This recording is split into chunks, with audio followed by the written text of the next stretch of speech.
బాన్స్వాడల పేదలు శ్రీనివాస్ వాళ్ళ భార్యకు చెవులున్నబడే మాటలు రావు.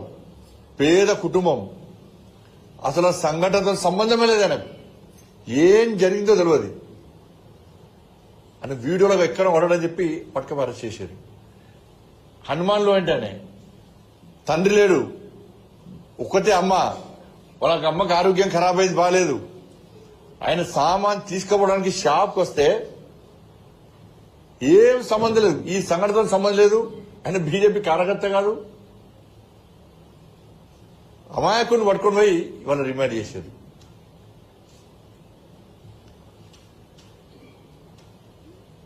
ఇలా ఇలా తెలంగాణ రాష్ట్రానికి హోంమంత్రి లేడు, తెలంగాణ రాష్ట్రానికి విద్యాశాఖ మంత్రి లేడు. ఈ రెండు ముఖ్యమంత్రి గారు ఆయన దగ్గర పెట్టుకున్నాడు. ఆయనకు సరైన సమాచారం వస్తుందా? వచ్చిన ముఖ్యమంత్రి గారు ఈ పేదలను ఇబ్బంది పెట్టాలని చెప్పి ఆలోచిస్తుండ. ద్వంద్వ విధానానికి రాష్ట్ర ముఖ్యమంత్రి గారు ఎంఏఎం పార్టీ మెప్పు పొందడానికి మొన్న మున్సిపల్ ఎన్నికల్లో ఎంఏఎం పార్టీ సహకారంతో మేము గెలిచినాము అని చెప్పి ఒక అహంకారము ఇవాళ రాష్ట్ర ప్రభుత్వం కాంగ్రెస్ పార్టీ ప్రభుత్వానికి వచ్చింది. ఇవాళ ఏమైంది? లాస్ట్కు జిహెచ్ఎంసీ ఎన్నికల్లో సర్వే వేసుకున్న రాష్ట్ర ముఖ్యమంత్రి గారు సర్వే వేసుకుంటే ఏమైంది? భాగ్యనగర్ మొత్తం కూడా జిహెచ్ఎంసీలో కాంగ్రెస్ ఎంఏఎం పార్టీ ఇద్దరు కలిసి ఉన్న విధానాన్ని ప్రజలు సహిస్తలేరు, దీన్ని వ్యతిరేకిస్తున్నారు. మొత్తం బీజేపీకి అనుకూలమైన వాతావరణం గ్రహించిన తర్వాత జిహెచ్ఎంసీని కలిపి పెట్టేదాన్ని రెడీగా ఇక పెట్టడిగా. మళ్ళీ ఏం చేసిన వల్ల డిప్యూటీ అసెంబ్లీ సర్సీ లెక్క ఇక మళ్ళీ ఏం చేస్తాడు? ఏం చేద్దామంటే అక్బరుద్దీన్ వస్తే సెకండ్ ఇప్పిస్తారు, తిట్టుకుంటారు, ఆలోచించుకుంటారు. ఎక్కువ నటించడం నటనలో జీవించడం. అది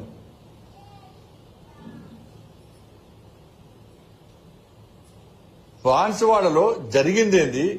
ఎవరు ప్లేస్కి వచ్చారు, ఎవరి మీద దాడి చేశారు, దాన్ని దృష్టిలో పెట్టుకుని వాస్తవాలను గ్రహించి చట్టపరమైన చర్యలు తీసుకోవడానికి పోలీస్ యంత్రాంగము, కాంగ్రెస్ పార్టీ ప్రభుత్వము,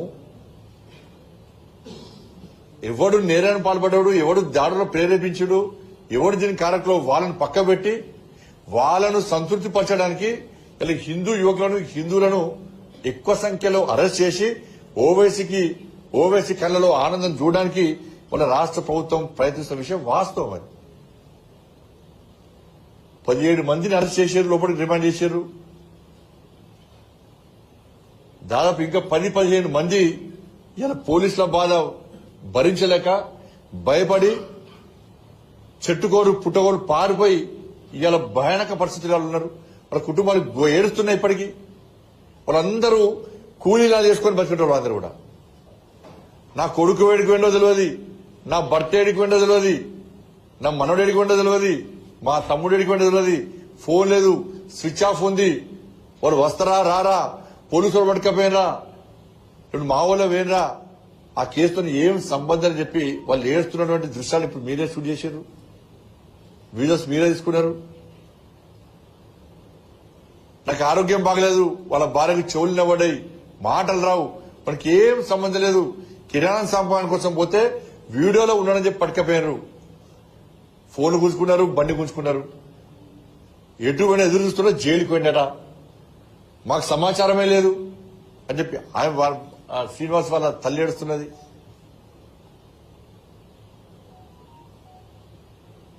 ఇది చూసినాక ముఖ్యమంత్రి రాష్ట్ర స్థానం పొందుతారు. దీని విషయం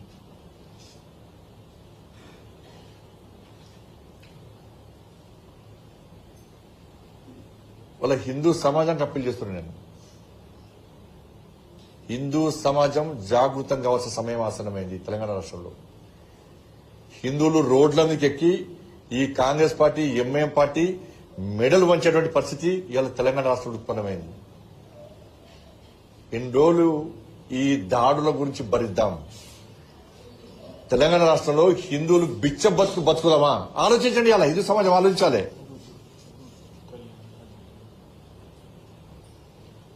దేవాలయం దేవుని మొక్కుడు కాదు, దేవుని మొక్కి సొంత కోరికలు తీరాలే, నా కష్టాలు పోవాలని చెప్పి మొక్కటోడు హిందూ కాదు. నేను మళ్ళీ చెప్తున్నా, కామారెడ్డి వేదిక చెప్తున్నాను. బొట్టు పెట్టుకొని దేవుని మొక్కటోడు హిందూ కాదు. అటువంటి వ్యక్తులకు దేవుడు కరుణాకటాక్షాలు ఉన్నాయి. ఇలా ఏ దేవుని మొక్తమో, ఏ దేవుని కరుణా కటాక్షంతో మనం బతుకుతున్నామో ఆ దేవుల మీద దాడి జరిగినప్పుడు స్పందించినప్పుడు హిందువే కాదు, ఇలా స్పందించాల్సిన సమయం వచ్చింది కాబట్టి నేను అప్పీల్ చేస్తుంది. వాళ్ళు ముత్యాలమ్మ గుడి మీద దాడి చేస్తే సమాజం స్పందించేది, మళ్ళా బజరంగ దళ్, హిందూ వాహిని, బీజేపీ.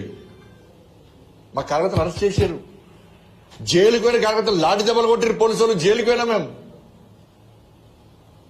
పెద్దమ్మ గుడి దేవాలయం మీద దాడి చేసింది కాంగ్రెస్ పార్టీ ప్రభుత్వం, కార్యకర్తలు జైలుకు పోయిన లాఠీ దెబ్బలు తిన్నారు, స్పందించింది మేమే. హిందూ సమాజం రాదు. బాన్సువాడలో అమాయకులైన యువకులను అరెస్ట్ చేసి జైల్లో పెట్టిన కుటుంబాలు ఘోషిస్తున్నాయి, ఏడుస్తున్నారు.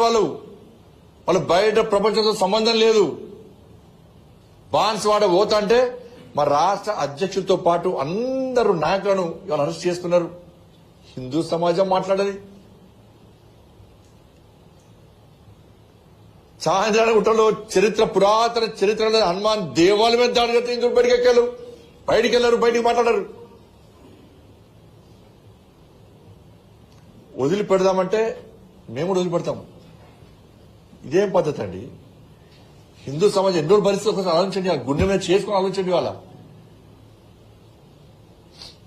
కాంగ్రెస్ పార్టీ ప్రభుత్వం తెలంగాణ రాష్ట్రంలో ఏర్పడ్డ తర్వాత 2 సంవత్సరాల్లో ఈ తెలంగాణ రాష్ట్రంలో అనేక దేవాలయాలను కూల్చిన విషయాన్ని ఒక్కసారి హిందూ సమాజం గుర్తించారు.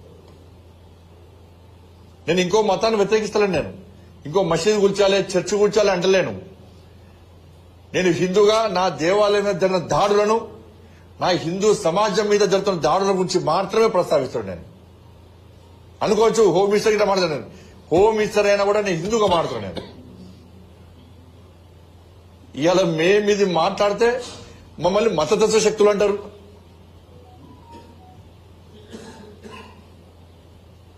బట్ మళ్లీ అప్పీల్ చేస్తున్నా, హిందూ సమాజం జాగృతం కావాల్సిన అవసరం ఉంది.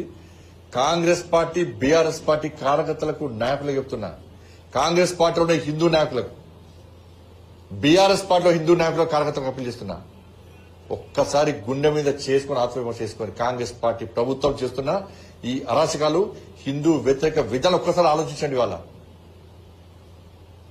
ఇన్ని దాడులు జరిగితే కూడా మీరు ఆ పార్టీ జెండా మోస్తే మీరు దాడులను ప్రోత్సహించిన వారిగా మిగిలిపోతారు.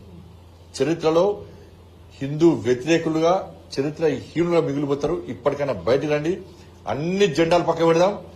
ఇలా హిందూ ధర్మ పరిరక్షణ కోసం ఇవాళ కాశ్యాప్ జెండాను పట్టుకుని ముందుకు రావాల్సిన అవసరం ఉంది. కాబట్టి ఆ పరిస్థితి ఉత్పన్నమైంది, కాబట్టి అవసరం ఉంది. కాబట్టి నేను ఇలా కామారెడ్డి వేదికగా ఇలా బాన్సువాడలో జరిగినటువంటి దారుణ సంఘటన విషయంలో పేద ప్రజలు పడ్డ ఇబ్బందులు తెలుసుకొని చెలించిపోయి ఆవేదనతో మాట్లాడుతున్నారు.